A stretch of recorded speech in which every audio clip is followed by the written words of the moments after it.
Okay, तो guys आज पढ़ने वाले हैं हम नंबर सिस्टम, ठीक है, संख्या पद्धति।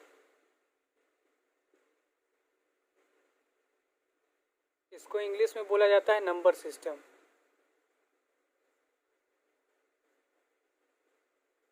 ओके, अब इसमें देखिए कौन कौन सा टॉपिक पढ़ना है जो इस वीडियो में अभी डाल रहा हूँ, वो टॉपिक अभी देखिए। फर्स्ट है हम संख्या के बारे में पहले जानेंगे, ठीक है, संख्या। अब संख्या में कितने टाइप्स होते हैं इसके बारे में भी जानना पड़ेगा। फिर संख्या के प्रकार, ठीक है, संख्या के प्रकार। इसके बाद संख्या के प्रकार में बहुत सारे आते हैं, तो उसमें से जो अभी 9th में हमको पढ़ना है उसके बारे में जानेंगे, ठीक है। फर्स्ट है उसमें संख्या के प्रकार में फर्स्ट है प्राकृत संख्या। टॉपिक पहले देख लीजिए, इसके बाद इस सब के बारे में पूरा डिटेल से बताएंगे। प्राकृत संख्या के बाद आता है पूर्ण संख्या, जो कि हम लोग पहले क्लास में पढ़ ही चुके हैं, फिर भी एक बार रिवीजन के लिए बता दिया जा रहा है यहाँ। इसके बाद है पूर्णांक, और इसके बाद का टॉपिक रहेगा हमारा पूर्णांक के बाद परिमेय संख्या के बारे में, जो मेनली हमको इस चैप्टर में पढ़ना है, ठीक है, परिमेय संख्या। और इसके बाद चौथा में आ जाएगा आपका, चौथा में आएगा परिमेय संख्या के बाद परिमेय संख्या का नंबर लाइन पे, संख्या रेखा पे निरूपण, ठीक है, परिमेय संख्या का संख्या रेखा पर निरूपण, कैसे हम सूचित करते हैं, निरूपित करते हैं, ठीक है। और फिफ्थ में हमारा आएगा दो परिमेय संख्या के बीच में कितने सारे हम परिमेय संख्या फाइंड कर सकते हैं, ठीक है, दो परिमेय संख्या के बीच परिमेय संख्या ज्ञात करना। और इसके बाद हम थोड़ा सा जानेंगे इसके बारे में, अगला पॉइंट जो रहेगा अपरिमेय संख्या के बारे में, ठीक है। और इसके बाद वाला जितना भी पॉइंट्स है वो अगले वीडियो के लिए रहेगा, क्योंकि इतना ही पढ़ाने में बहुत सारा टाइम लग जाएगा बताने में। एक्चुअल में इसका प्रॉपर्टीज़ जानना है और इसके बारे में जानना है आखिर है क्या ये सब, ठीक है, अपरिमेय संख्या।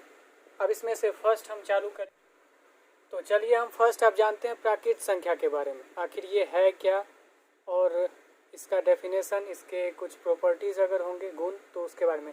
सबसे पहले ये जानिए कि प्राकृत संख्या का इंग्लिश जो नाम है वो होता है नेचुरल नंबर, नेचुरल नंबर, ठीक है।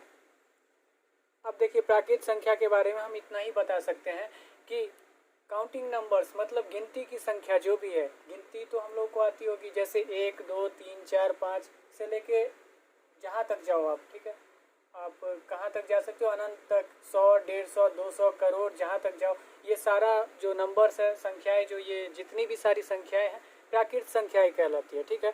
तो इसका ओरिजिनली डिफिनेशन ऐसे आप खुद दे सकते हैं कि गिनती की संख्याओं को प्राकृत संख्या कहा जाता है, ठीक है, गिनती की संख्याओं को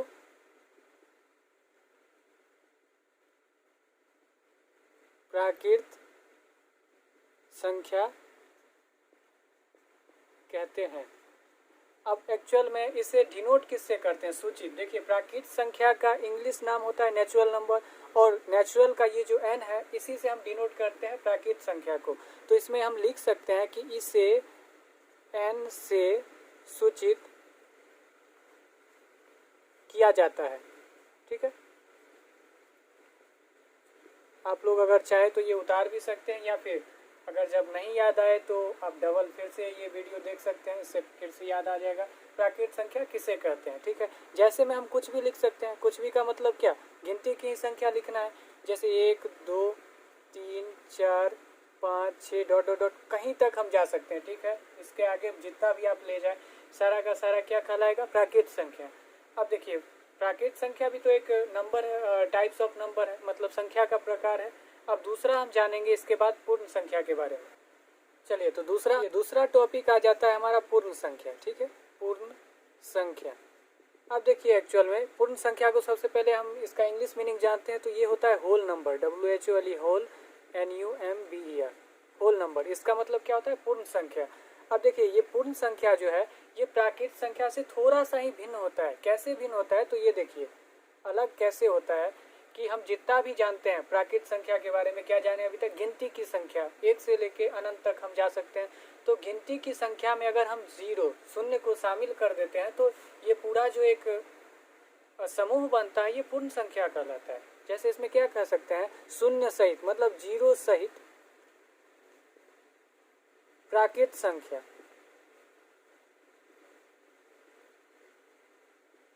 का समूह।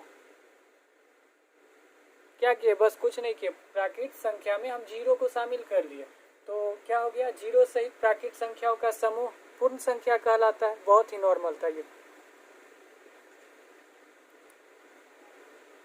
कहलाता है, ठीक है। और देखिए इसका जो है इंग्लिश मीनिंग क्या है, होल नंबर। तो इसे हम डिनोट किस चीज से करेंगे, बस इसे इंग्लिश का जो कैपिटल लेटर होता है W, ठीक है, इसे W से सूचित किया जाता है।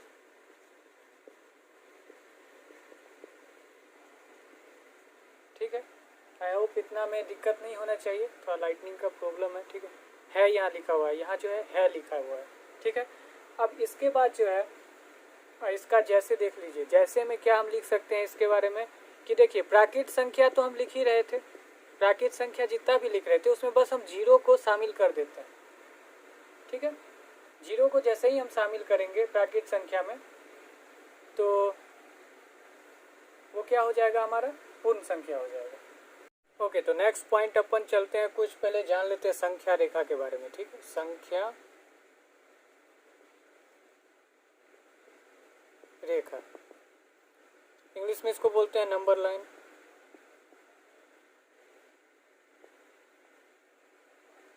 अब देखिए नंबर लाइन में क्या है कि सबसे पहले एक लाइन खींचेंगे, ठीक है, और इस पे जो है हम नंबर्स को डिनोट करते हैं, ठीक है।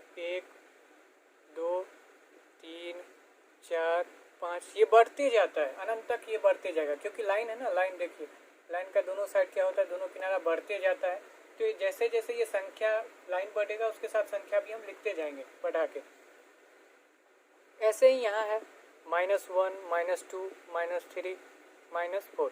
देखिए नंबर लाइन के राइट साइड में जो है एक तो सेंटर डालेंगे 0 का, ठीक है। इसके बाद उसके राइट में हम जितना भी नंबर्स लिखेंगे वो सब पॉजिटिव होगा, धनात्मक होगा, जबकि उसके लेफ्ट साइड, ठीक, बाएं साइड इधर हर प्रत्येक संख्या क्या होता है, निगेटिव हो जाता है। अब जो है संख्या रेखा को क्या बोलेंगे, ऐसी रेखा जिसपे हम अपने आकलनों के द्वारा संख्या को निर्देशित करते हैं या सूचित करते हैं, संख्या रेखा कहलाती है। इसका डेफिनेशन लिखना या जानना जरूरी नहीं है, बस इतना जान जाइए कि नंबर लाइन ऐसे होता है और इसका डिनोटेशन हम यहाँ ऐसे करते हैं संख्या का। देखिए अब जानते हैं हम पूर्णांक के बारे में, ठीक है। पूर्णांक, पूर्णांक का इंग्लिश मीनिंग होता है इंटीजर्स, INTEGERS, ठीक है। इंटीजर्स में क्या है, हम पहले बताए थे संख्या रेखा के बारे में, तो यहाँ देखिए पहले एक संख्या रेखा है, ठीक है, या 0 1 2 3 4 डॉट डॉट बढ़ते जाएगा यहाँ, फिर -1 -2 -3। अब देखिए ये संख्या रेखा पर स्थित 0 और इधर पूरा ये जो नंबर है न्यूमेरिकल फिगर, यहाँ भी एक नंबर है ना, कुछ तो नंबर डिनोट किया है, तो ये पूरा नंबर, ये भी इधर का पूरा नंबर 0 सहित ये सारा जो है संख्या का समूह, ये टोटली पॉजिटिव, निगेटिव और 0, ये सारा मिलके क्या कहलाता है, पूर्णांक संख्या। अब देखिए इसका जो हम डेफिनेशन कैसे देंगे, पहले तो ये समझ गए कि पूर्णांक संख्या क्या होता है, नंबर लाइन पे स्थित सारे पॉजिटिव और निगेटिव नंबर्स और 0 को हम जब एक साथ करते हैं तो इसको क्या बोलते हैं, पूर्णांक। तो देखिए पूर्णांक का डेफिनेशन ऐसे रहेगा कि संख्या रेखा पर स्थित, ठीक है, लिखते हैं चलिए, संख्या रेखा पर स्थित शून्य सहित प्रत्येक प्राकृत संख्या एवं प्राकृत संख्या का ऋणात्मक मान,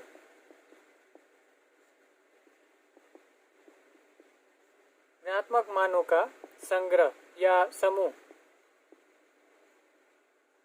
पूर्णांक कहलाता है। ठीक है,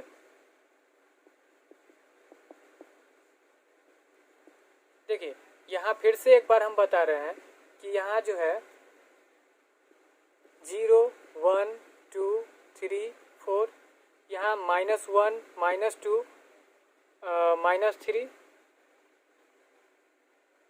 अब देखिए यहाँ जो है 0, इसके बाद यहाँ ब्रैकेट संख्या तो हम पहले से ही जानते हैं, काउंटिंग नंबर्स 1, 2, 3, 4, और उसका ऋणात्मक मान का मतलब हुआ उसके पीछे माइनस लगाना। उसके पीछे माइनस लगा दिए तो ये ब्रैकेट संख्या का ऋणात्मक हो गया ना वैल्यू। तो ये सारा एक साथ जब रहता है एक साथ, तो इसको हम बोलते हैं पूर्णांक। ठीक है, पूर्णांक का एग्जाम्पल में ले लीजिए, एग्जाम्पल जैसे -1, -2, 0, 1, 2, 3 डॉट डॉट डॉट, कहीं तक आप जा सकते हैं। माइनस में भी इधर से आप माइनस लाख करोड़ यहाँ तक ले जाइए, प्लस में भी यहाँ से 1000, 10,000, 20,000, लाख करोड़, जीरो उसमें रहता ही रहता है। तो इसको क्या बोलते हैं? पूर्णांक। ठीक है, आई होप पूर्णांक पूरा समझ गए होंगे आप। ये पूर्णांक को जो हम डिनोट करते हैं, ठीक है, पूर्णांक को डिनोट हम किस चीज़ में करते हैं? तो जेड। अब इसके बारे में बतलाते हैं कि देखिए जेड जो है ग्रीक वर्ड एक होता है जहलीन। जहलीन का मतलब होता है गणना करना। तो उसी में से एक जेड को उठा लिया गया और उसको यहाँ हम जेड यहाँ लिख दिया, और इसी से या फिर आई से आई फोर क्या होता है? इंटीजर। तो इससे डिनोट करते हैं। पूर्णांक को जेड या आई से सूचित किया जाता है।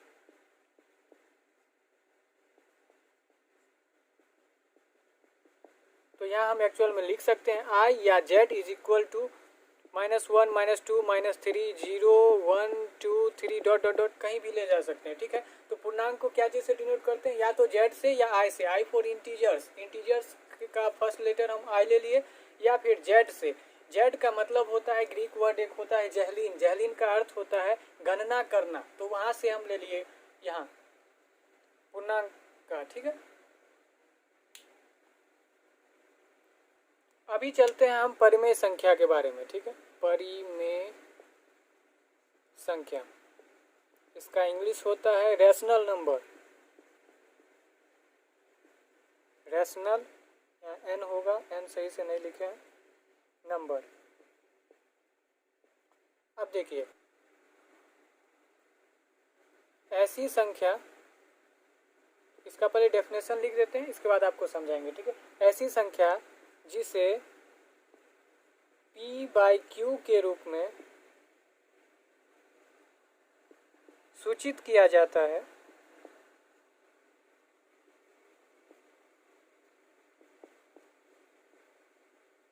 जहां P और Q पूर्णांक हो, पूर्णांक संख्या हो, एवं Q जो हो 0 के बराबर ना हो, परिमेय संख्या कहलाता है।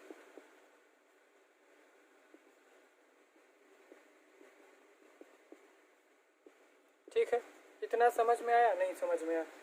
अब देखिए कोई भी एक ऐसा संख्या लेंगे, ठीक है, जैसे 5 ले लिए और बाई 6, तो 5/6 P/Q के रूप में है। P मतलब कोई एक नंबर और Q का मतलब कोई एक नंबर। ठीक है, तो 5 हम कोई एक नंबर ले लिए और Q के जगह 6 ले लिए। ठीक है, तो क्या लिखा हुआ है? ऐसी संख्या जिसे P/Q के रूप में सूचित किया जाता है, यहाँ सूचित कर दिए हैं, जहाँ P और Q, देखिए P और Q पूर्णांक हो, मतलब 5 और 6 तो पूर्णांक है ना।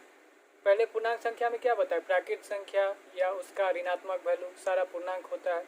तो इसका मतलब क्या है कि 5 और 6 पूर्णांक है, और Q does not equal to 0। देखो यहाँ देखिए कि Q का जो वैल्यू है 6, ये 0 के बराबर तो नहीं है ना, 0 नहीं है। इसका मतलब क्या है कि कोई एक नंबर है। ठीक है, तो इसको हम क्या बोलेंगे? परिमेय संख्या। ठीक है, इतना समझ में आया? जैसे कोई भी संख्या हम लेंगे 2 बाई के रूप में, हम पहले ये से लिख दिए, और इसके बाद हम चेक कर लेंगे कि ये दोनों इंटीजर्स हैं या नहीं। देखिए यहाँ 5 इंटीजर्स हैं, यहाँ 6 भी इंटीजर्स हैं। और इसके बाद जो है यहाँ Q का वैल्यू मतलब लोअर, यहाँ हर जो है, हर इसका ये 0 के बराबर नहीं होना चाहिए। हम हमेशा कोई ना कोई संख्या हो, चाहे प्लस में हो या माइनस में हो। इसको हम -4/3 भी लिखेंगे चलेगा, या 2/-3 लिखेंगे ये भी चलेगा। तो इसको हम क्या बोलेंगे? परिमेय संख्या। अब देखिए परिमेय संख्या को जो है हम डिनोट कैसे करते हैं। ठीक है, परिमेय संख्या को ऐसे ही चलिए लिख देते हैं, परिमेय संख्या को r से सूचित किया जाता है।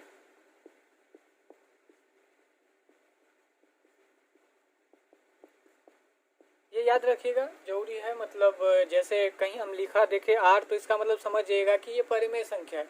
तो हम r इज इक्वल टू क्या लिख सकते हैं, 3/4 माइनस 9/8 4/7, लेकिन ये नहीं लिख सकते 4/0, क्योंकि यहाँ जो है हम जानते हैं कि आर क्यू का जो वैल्यू है वो 0 के बराबर नहीं होना चाहिए। इसका मतलब ये परिमेय संख्या नहीं है। ठीक है, इसको हम बोलेंगे परिमेय संख्या नहीं है। बाकी ये जितना भी है ये सारा क्या है, परिमेय संख्या। तो परिमेय चलिए अगला हम जानते हैं परिमेय संख्या का जो है संख्या रेखा पे निरूपण। इससे पहले पूर्णांक का बता दिए थे, पूर्णांक का निरूपण। चलिए पहले एक बार देख लेते हैं फिर से पूर्णांक का निरूपण। पूर्णांक का संख्या रेखा पर निरूपण। अब देखिए पूर्णांक का संख्या रेखा पे कैसे निरूपित किया जाएगा। यहाँ हम लिखे हैं एक्चुअल में संख्या रेखा पर निरूपण। एक बार सही से देख लीजिएगा, यहाँ लाइटनिंग के कारण हो रहा है। देखिए अब कोई भी जैसे नंबर हो -6 या 7 या 8 -2 3, ये बहुत सारा नंबर है। तो इसको हम निरूपित कैसे करेंगे, सूचित कैसे करेंगे, संख्या रेखा पर। तो नॉर्मल है, एक संख्या रेखा जो है हमको खींच लेना है। ठीक है, इसके बाद यहाँ सेंटर में 0, ये तो हम जानते हैं। फिर 1 2 3 4 5 6 7 8 ऐसे करके चलते रहेगा। देखिए इस दोनों के बीच का जो दूरी रहता है ना, हमेशा समान होना चाहिए। एक्चुअल में हम जो यहाँ लिख तो रहे हैं, लेकिन कहीं कहीं जो है इसका दूरी जो है बीच का समान नहीं है। तो अभी लिखने में ऐसे पता चल रहा है, लेकिन जब ग्राफ पेपर पे आप कीजिए तो इस दोनों के बीच का दूरी जो है वो सेम हमेशा रहेगा। अगर 10 सेंटीमीटर तो यहाँ भी 10 सेंटीमीटर रहेगा। ठीक है, तो ऐसे ही हम इधर भी डिनोट करेंगे -1 -2 -3 -4 -5 -6। अब देखिए हमको क्या क्या चीज़ डिनोट करना है यहाँ, 6 मतलब क्या है कि ये पॉइंट जो है हमारा है 6, तो बस ऐसे करके एरो डाल देंगे। ये क्या हो गया, 6 का डिनोटेशन। अब एक ही नंबर लाइन पे हम सारा संख्या को पहले डिनोट कर दे रहे हैं। आप इंडिविजुअल एक एक करके अगर आपको डिनोट करना है तो बस एक जैसे किए -6 घेरा डाल दिए, बस एरो से दिखा दिए। यही हो जाता है हमारा संख्या रेखा पे निरूपण पूर्णांक का।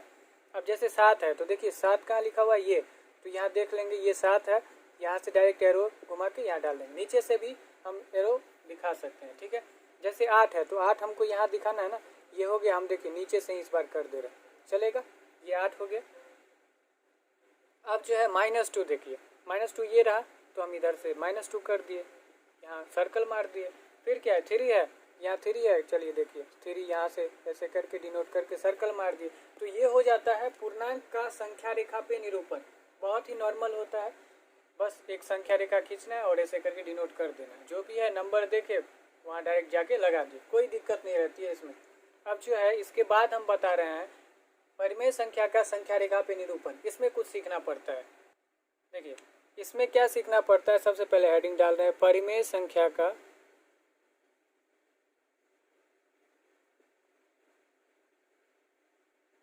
संख्या रेखा पर निरूपण।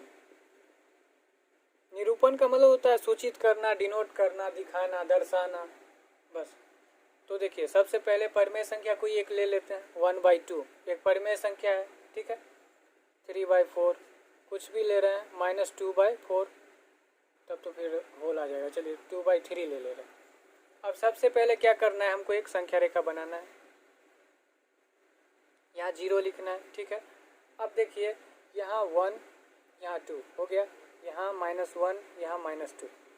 इसके बाद देखिए कि सबसे पहला क्या दिया हुआ है, 1/2। इसका मतलब क्या है कि यहाँ 1 है ऊपर में, ऊपर देखेंगे। ठीक है, अंश में क्या लिखा है, 1, मतलब हम यहाँ 1 पे जाएंगे और उसको नीचे जितना लिखा हुआ है ना उसका पार्ट कर देंगे।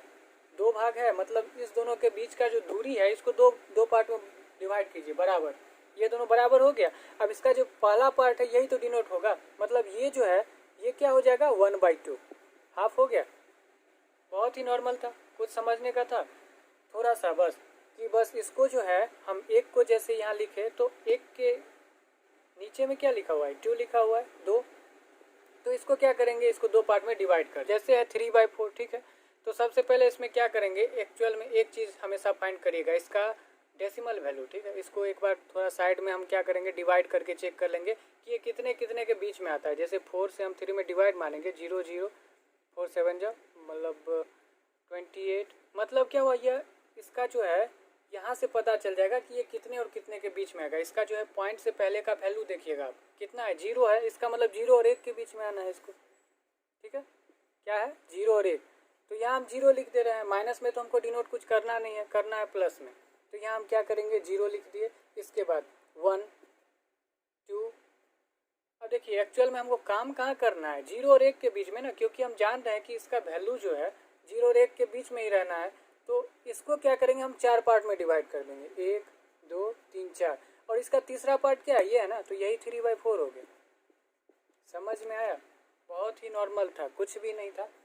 बस एक बार फिर से बता दे रहे हैं, देखिए -2/3 पे इस बार बताएंगे, ठीक है। चेक करते रहिएगा आप क्या हो क्या रहा है। देखिए अब थर्ड है -2/3, इसको हमको कैसे डिनोट करना है एक बार फिर से देखिए सही से। इस बार माइनस के साइड हमको डिनोट करना है, तो क्या करेंगे, 0 यहाँ लिखेंगे, और एक बार साइड में चुपचाप है, क्या रफ में चुपचाप, क्या ऐसे ही। अब देखिए साइड में जो है हमको एक बार क्या कर लेना है, डिवाइड कर लेना है। यहाँ देखिए जैसे ही 0 हमको लिखने का जरूरत पड़ा, तभी समझ आइए कि ये 0 और 1 के बीच में आएगा। तो मतलब क्या है, ये निगेटिव साइड कर रहे हैं, तो 0 और -1 के बीच में आना है इसको। यहाँ -2 कुछ भी लिख दी, इधर 2 3 4 बढ़ते रहेगा, लेकिन एक्चुअल में हमको काम करना है कहाँ, 0 और -1 के बीच में। नीचे कितना लिखा हुआ है, 3, तो इसको 3 पार्ट में हम डिवाइड कर देंगे। 3 पार्ट हो गया। इसका दूसरा पार्ट देखिए 1 और 2, ये दूसरा पार्ट है, मतलब ये -2/3 हो गया। समझ में आया, ये -2/3 हो गया। कुछ नहीं करना था, 0 किए, और इसके बाद इसको जो है सबसे पहले हम डेसिमल में करके पता कर लेंगे कि एक्चुअल में इसका वैल्यू कितना आएगा। अब देखिए ऐसे में ही हम एक और भी बता रहे हैं, तब पता चलेगा डेसिमल का वैल्यू कैसे होगा। देखिए यहाँ जैसे हम 5/4 लिख रहे हैं ना, तो एक हमको क्या करना है, लाइन खींचना है, ठीक है। अब हमको करना है क्या, पॉजिटिव के साइड, तो 0 इस साइड लिख दे रहे हैं, ठीक है। अब देखिए हमको क्या करना है कि 4 से हम 5 में डिवाइड करेंगे, 4 1 जा 4, फिर 1 आया, 0.0, मतलब पॉइंट लगा जैसे ही समझ जाइए कि ये 1 है, इसका मतलब 1 और 2 के बीच में होगा। जब 0 आ रहा था तो क्या था, एक आगे, मतलब 0 और 1 के बीच में आ रहा था। यहाँ 1 है, पॉइंट से पहले 1 है, इसका मतलब 1 और 2 के बीच में आएगा, ठीक है। तो यहाँ पहले 1 लिख ले रहे हैं और 2 लिख ले रहे हैं। 1 और 2 के बीच में कितना है, नीचे में कितना लिखा हुआ है, 4 लिखा हुआ है, तो 4 पार्ट में डिवाइड कर लेंगे, 1 2 3 4, ठीक है। और इधर भी 4 पार्ट में डिवाइड कर लेंगे, 1 2 3 4, ठीक है। ये सब क्या है, 4 पार्ट में डिवाइड कर लिए। अब यहाँ से काउंट कर दीजिए कितना, 5 है, 5वां पार्ट है ना, 1 2 3 4 5, मतलब ये जो पार्ट है ये हमारा 5/4 हो जाएगा। नहीं समझ में आया होगा, क्यों, क्योंकि यहाँ हम डबल जगह पे क्या किए हैं, डिवाइड किए हैं। डिवाइड का मतलब बांटना होता है, यहाँ बांटे हैं। अब ऐसे ही एक और क्वेश्चन फिर से ले लीजिए, ठीक है, वहाँ पता चल जाएगा एक्चुअल में क्या है। चलिए क्या करते हैं, 7/4 लेते हैं, ठीक है। देखिए सबसे पहले तो हमको क्या करना है, 7/4 साइड में पहले हमको कर लेना है। 4 1 जा 4, 3.047 जा, मतलब क्या है 1.7, 1 और 2 के बीच में आ रहा है। तो क्या करेंगे हम, इस बार संख्या रेखा एक खींच लेंगे, 0 1 2, नीचे में कितना लिखा हुआ है, 4 लिखा हुआ है ना, तो 4 पार्ट में हर एक को डिवाइड करना है, ये भी 1 2 3 4 पार्ट हो गया। अब 7वां पार्ट हमको बोल रहा है, तो शुरू से गिनेंगे ना, गिनती जो है हम 0 से स्टार्ट करेंगे। तो 1 2 3 4 5 6 7, मतलब ये जो पॉइंट है ये क्या है, 7/4 है। अभी समझ में आ गया होगा। अगर नहीं समझ में आया होगा तो फिर से रिवाइंड कीजिए आप वीडियो और देखिए। अभी 3 या 4 हम बताए हुए हैं, तो ऐसे में 3 या 4 इस सारे वीडियो को आप देख लीजिएगा, तो पता चल जाएगा, फिर से सीख जाइएगा आप, ठीक है। देखिए अगर इससे एक्चुअल में कोई भी दिक्कत आएगा अगर डिनोटेशन के लिए, तो हम लिंक दे देंगे, ठीक है। वीडियो के नीचे हम लिंक देंगे, उस ग्रुप में आप ज्वाइन होके और क्वेश्चन आप पूछ सकते हैं इससे रिलेटेड, 9th क्लास से रिलेटेड। आप कोई भी पहले, अभी आप पढ़ रहे हैं 9th में, तो 9th का ही पूछिएगा, ज़्यादा बेटर रहेगा, ना आपका टाइम जाएगा ना मेरा टाइम जाएगा। इससे आगे हम बता तो सकते हैं, लेकिन आप सीख नहीं सकते, तो इससे बेटर है कि आप क्वेश्चन अगर नहीं बन पा रहा है, ठीक है, तो आप फिर से सेंड कीजिएगा, वहाँ क्वेश्चन बना के हम पूरा बता देंगे और भेज देंगे। अब थर्ड में लास्ट जो टॉपिक है हमारा, दो परिमेय संख्या के बीच, दो परिमेय संख्या के बीच परिमेय संख्या ज्ञात करना, ये है टॉपिक। तो देखिए, दो परिमेय संख्या के बीच एक बात तो हमेशा जान के रखिएगा कि अनगिनत परिमेय संख्या होती है। मतलब हम अनंत बहुत सारा निकाल सकते हैं, उसकी कोई संख्या निश्चित नहीं है कि दो परिमेय संख्या के बीच में बस एक ही परिमेय संख्या होगा या फिर दो परिमेय संख्या होगा। उस परिमेय संख्या लेंगे 1/2, 4/5 ले लिए। अब क्या करना है, दोनों के बीच में हमको परिमेय संख्या फाइंड करना है, तो दोनों का एलसीएम ले लीजिए, ठीक है। सबसे इजी हम बता रहे हैं वे, इसके बाद और भी बहुत सारा तरीका है, पहले एक तरीका बता दीजिए। दोनों का एलसीएम आप फाइंड कीजिए, 2 और 5 का क्या होगा ये चेक कीजिए। 2, 5 का एलसीएम डायरेक्ट 2, 5 जा 10 हो गया। अब देखिए 10 क्या है, तो हम इस सब को कन्वर्ट कर ले रहे हैं, बदल ले रहे हैं इक्विवेलेंट फ्रैक्शन, जानते होंगे समतुल्य भिन्न के, जिसमें क्या है कि दोनों का हर जो है इक्वल करना पड़ता है, बराबर। तो दोनों का हर 2 में हम क्या चीज़ से मल्टीप्लाई करेंगे, 10 हो जाए तो 5 से, यहाँ ऊपर नीचे दोनों साइड, तो ये हो गया 5/10। इधर 4/5 को क्या करेंगे हम मल्टीप्लाई, क्या चीज़ से, तो 4/5 को जो है 2 से मल्टीप्लाई करना पड़ेगा। 4 2 जा 8/5 2 जा 10। अब क्या है 5 और 8, अब ये दोनों जो है बदल के 1/2 और 4/5 क्या हो गया 5/10 और 8/10। तो क्या होगा, इसके बीच में बोलेगा अगर दो परिमेय संख्या फाइंड करने के लिए, ये 5 है ना, तो क्या करेंगे 5 और 8 के बीच में क्या होता है 6, 7 और बाय में 10 लिख देना, ये दो परिमेय संख्या फाइंड हो गया। जैसे अगर इससे ज़्यादा बोले तो क्या करना है, ऊपर नीचे फिर 10 से मल्टीप्लाई कर दीजिएगा दोनों साइड, हर जगह ये 10, यहाँ 0, यहाँ 0, यहाँ 0, यहाँ 0 बैठ गया। अब क्या हो गया, ये 50 और 80 के बीच में आप बताइए कितना संख्या हो सकता है। 50/2 और 4/5 के बीच में आप 10 परिमेय संख्या फाइंड कीजिए। तो 10 का मतलब क्या है कि 51/100, 52/100, 53/100, 54/100, 55/100, 56/100, 57/100, 58/100, 59/100, 1 2 3 4 5 6 7 8 9 और 61/100। समझ में आ गया। कुछ नहीं करना है, दोनों का एलसीएम फाइंड करना है। किस चीज़ का, तो 1/2 और 4/5 में था ना मेरा, तो दोनों का एलसीएम कर लिए, 10 हो गया। दोनों को क्या किया, समतुल्य भिन्न में बना लिए। समतुल्य भिन्न का मतलब क्या है, जिसका हर हमेशा समान हो और ऊपर का जो है दोनों को मल्टीप्लाई करना पड़ता है। तो 5 को 2 से मल्टीप्लाई किए 10 हो गया, 4 को फिर ऊपर में उसी संख्या से मल्टीप्लाई करेंगे 8/10। या 1/2 को क्या किए, तो 2 को 5 से मल्टीप्लाई कर दिए, 1 को 5 से, तो 5/10 हो गया।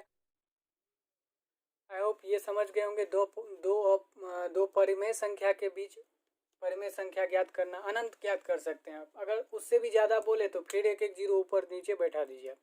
मतलब कुछ है, एक बार क्या किया, समतुल्य भिन्न में बना दिए, ऊपर नीचे जीरो बैठाते गए, उसके बीच का अंतर बढ़ता गया और जितना ज़्यादा संख्या हमको बोलता गया उतना ज़्यादा जीरो बैठाते गए, उसके बीच का आंसर निकालते गए। बहुत ही ईजी वे में है ये। ऐसे करने पे आपका ज़्यादा टाइम बचेगा। या फिर अगर आप दूसरा चाहे तो दूसरा भी मेथड, पहला मेथड बता दिए, दूसरा मेथड एक सेकंड फिर से बता रहे। दूसरा जो है विधि, उसमें क्या है कि फॉर्मूला टाइप का ही है, बहुत ही नॉर्मल होगा, लेकिन उसमें है क्या, जोड़ घटाव थोड़ा करना पड़ता है ज़्यादा। जैसे देख लीजिए कि हमको फाइंड क्या करना है 2 और 3 के बीच में, ये भी तो एक रैशनल नंबर है। 2 और 3 बाय में 1 अगर डाल दिए तो ये एक रैशनल नंबर नहीं बना, परिमेय संख्या बन गया। तो 2 और 3 के बीच में अगर हमको क्या फाइंड करना है, 3 4 परिमेय संख्या, तो करना क्या है, सबसे पहले एक को x मान लेते हैं, एक को y, ठीक है। तो देखिए x = 2, y = 3 मान लिए, और इसका एक ही फॉर्मूला है x + y/2, जिसमें क्या है कि ये जो नंबर है वो x और y के बीच में आ जाएगा, ठीक है। 2 + 3/2 = 5/2, ये जो नंबर है ये इस दोनों के बीच में है। और अगर एक बोला तो ऐसे करेंगे। फिर क्या है कि अगर बोले एक से ज़्यादा फाइंड करने के लिए तो पहला को x फिर वो वैसे ही x मान लेना है, और ये जो फाइंड हुआ है इसको y मान लेना है, ठीक है।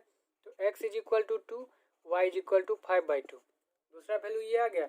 अब x plus y by two में क्या होता था, दोनों को जोड़ के 2 से भाग, इसको भी जोड़ लीजिए आप, I2 इज इक्वल टू, ठीक है, 2 प्लस 5/2, इसको हम डिवाइड करेंगे फिर 2 से, देखिए थोड़ा जोड़ घटाव ज़्यादा हुआ, इसको हम पहले जोड़ेंगे, क्या होगा 4 5 9/2 डिवाइडेड बाई 2 बराबर 9/2 इंटू 1/2 बराबर 9/4। ये दूसरा परिमेय संख्या फाइंड हो गया हमारा। तो ऐसे ही जो है ये दूसरा हो गया। और अगर इससे भी ज़्यादा बोले कि तीसरा फाइंड करना है तो क्या करेंगे कि एक पहला वाला को x मान लेना है, ये जो फाइंड किया, और दूसरा वाला को y मान लेना है, इस दोनों को फिर जोड़ना है और 2 से डिवाइड दे देना है, जो आएगा वो उसका I3 हमारा फाइंड हो जाएगा। I3 बराबर फिर x प्लस वाई बाई 2 हो जाएगा। ऐसे ही लगातार चलते रहना है, जितना बोलेगा उतना हम फाइंड कर सकते हैं। तो आई होप ये समझ गए होंगे, दो परिमेय संख्या के बीच परिमेय संख्या अनंत है तो उसको फाइंड करना, ये हो गया। या सबसे नॉर्मल विधि जो हम पहले स्टार्टिंग में बताया कि दोनों को समतुल्य भिन्न में बदल लेना है और इसके बाद निकालना है। तो दोनों में जो आपको अच्छा लगे वैसे आप बना सकते हैं। और इसका जो है कभी भी आंसर जो है सेम मैच नहीं करेगा। आप जैसे एनसीईआरटी का ही बुक अभी बता रहे हैं, तो एनसीईआरटी में अगर आप दो परिमेय संख्या के बीच में फाइंड कर रहे हैं, ज्ञात कर रहे हैं परिमेय संख्या, तो आपका जो आंसर निकलेगा वो आंसर आपके जो क्वेश्चन बुक में जो क्वेश्चन है तो उसका जो आंसर होगा ना वो आंसर मैच नहीं करेगा, क्योंकि आप कोई दूसरा टाइप का परिमेय संख्या फाइंड कर लेंगे और वहाँ कोई तीसरा टाइप का परिमेय संख्या फाइंड हुआ रहेगा। तो इसमें होगा क्या कि आंसर दोनों ही सही है, बाकी आंसर बस भिन्न है, क्योंकि परिमेय संख्या तो बहुत सारा हो सकता है ना, हम निकाल सकते हैं अलग अलग वैल्यू। तो बात यही है, ठीक है। अब अगला चलते हैं नेक्स्ट। परिमेय संख्या कुछ है नहीं, फिर भी जानना तो पड़ेगा, ऐसा नहीं है कि कुछ नहीं है, इसके बारे में और भी ज़्यादा जानना है, लेकिन इसका डेफिनेशन कुछ है, खास नहीं होता। देखिए अपरिमेय संख्या का इंग्लिश क्या होता है, इरेशनल नंबर। रेशनल नंबर का हिंदी हो जाता है परिमेय संख्या, इरेशनल नंबर का हिंदी हो जाता है अपरिमेय संख्या, IRRATIONAL, इरेशनल NUMBL, ठीक है। तो देखिए अपरिमेय संख्या, तो अपरिमेय संख्या का मतलब क्या हो गया, परिमेय संख्या नहीं होना, अपरिमेय संख्या। तो परिमेय संख्या के डिफिनेशन में ना लगा दीजिए, वही हो जाएगा अपरिमेय संख्या। मतलब ऐसी संख्या जिसे हम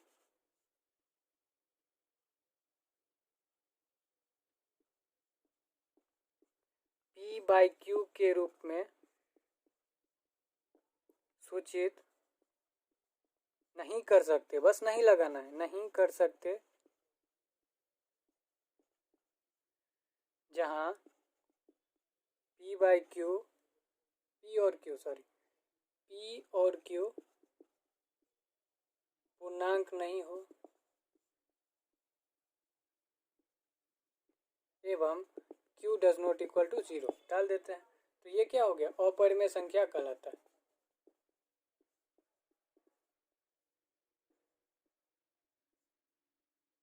इसको हम I से डिनोट कर देते हैं, ठीक है।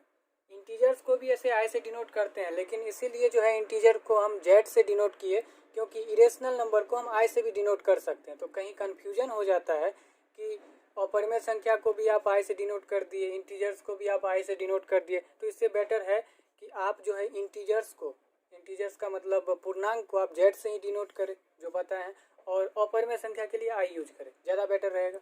जैसे में क्या हो जाएगा, जैसे में रूट वाला जो संख्या सब रहता है 5 √6, जिसका रूट पूरा नहीं निकलता, जैसे 4 का तो रूट अंडर निकलता है ना, 4 का वैल्यू 2 होता है, जैसे 64 का रूट अगर निकालेंगे तो 8 आएगा। लेकिन वही जो √3 का वैल्यू अगर हम फाइंड करें तो ये √3 का वैल्यू पॉइंट में आ जाता है, जो कि अपरिमेय संख्या का वैल्यू रहता है, ठीक है। तो इतना आई होप जान गए होंगे अपरिमेय संख्या के बारे में। कुछ रिलेशन बताते हैं किसके बारे में, अभी तक जितना हम बताए हैं, क्या क्या चीज़, प्राकृत संख्या, पूर्ण संख्या,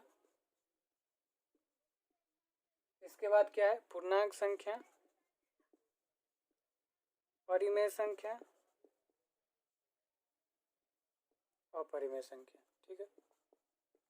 इसमें कुछ रिलेशन बताते हैं। रिलेशन में ये हो जाएगा कि हम प्रत्येक प्राकृत संख्या को, ठीक है, पूर्ण संख्या बोल सकते हैं।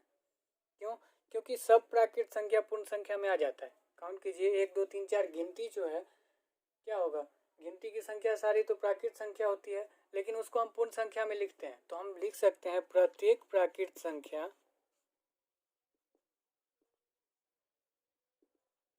एक पूर्ण संख्या होता है।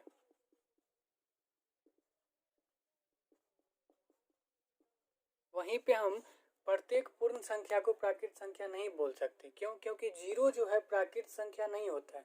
तो इतना जानेंगे कि प्रत्येक पूर्ण संख्या प्राकृत संख्या नहीं होता, प्राकृत संख्या नहीं होता है। आगे में जो है थर्ड में क्या है कि प्रत्येक पूर्ण प्राकृत ये सब पूर्णांक हो सकता है, मतलब प्रत्येक पूर्ण संख्या या प्राकृत संख्या एक पूर्णांक संख्या होता है।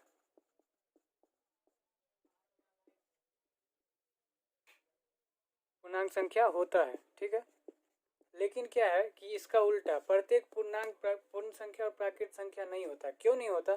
क्योंकि निगेटिव जो भी वैल्यू होता है ना प्राकृत संख्या का, उसे प्राकृत संख्या नहीं बोला जाता है, ठीक है। प्राकृत संख्या बस धनात्मक होता है। पूर्ण संख्या और प्राकृत संख्या हमेशा जो है धनात्मक होता है। तो इसके लिए हम क्या प्राकृत संख्या और पूर्ण संख्या को पूर्णांक बोल सकते हैं, लेकिन प्रत्येक पूर्णांक को हम पूर्ण संख्या या प्राकृत संख्या नहीं बोल सकते। ओके, इसके बाद लिखते हैं हम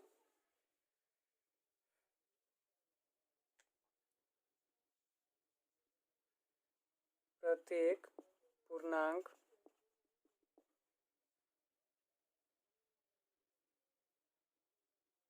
प्राकृत या पूर्ण संख्या नहीं होता। अब इसी तरह जो है देखिए, जितना आगे हम बढ़ते गए उतना ये जो है रिलेशन बनता गया। देखिए कैसे है कि प्राकृत संख्या को पूर्ण संख्या बोल रहे थे, ठीक है। अब पूर्ण संख्या और प्राकृत संख्या दोनों को पूर्णांक बोल रहे थे। ऐसे ही अब ये तीनों को हम परिमेय संख्या बोलेंगे, क्योंकि बाय में हम सबके एक डाल सकते हैं ना। मतलब प्राकृत संख्या, पूर्ण संख्या और पूर्णांक, इस तीनों को हम परिमेय संख्या कह सकते हैं। लेकिन यही जो है परिमेय संख्या, ये हम हर चीज़ नहीं बोल सकते। इसके पीछे ये कारण है कि ये सब तो नंबर है ना, न्यूमेरिकल वैल्यू। देखिए प्राकृत संख्या 1 2 3 होता है, पूर्ण संख्या भी 0 से स्टार्ट होता है, पूर्णांक जो है माइनस में भी -3 -4 लिख सकते हैं। तो ये सारा जो संख्या है, ये सारे संख्या को हम परिमेय संख्या बोल सकते हैं, क्योंकि इसके बारे में अगर 1 डाल दें तो ये ऑलरेडी परिमेय संख्या बन जाता है। लेकिन प्रत्येक परिमेय संख्या को हम पूर्ण या पूर्णांक या प्राकृत संख्या नहीं बोल सकते, क्योंकि इसका जो वैल्यू है ये ये पॉइंट में आएगा, दशमलव में। तो दशमलव वाला संख्या ये सब नहीं होता है, ठीक है। दशमलव वाला संख्या ना तो प्राकृत होता है, ना पूर्ण होता है, ना पूर्णांक होता है। आई होप इतना समझ गए होंगे। तो बस यही था इस तीनों के बीच में रिलेशन। तो अब अगला जो है टॉपिक है वो अब नेक्स्ट वीडियो में डालेंगे, क्योंकि ये वीडियो काफ़ी ज़्यादा लंबा हो गया। तब तक के लिए जय हिंद।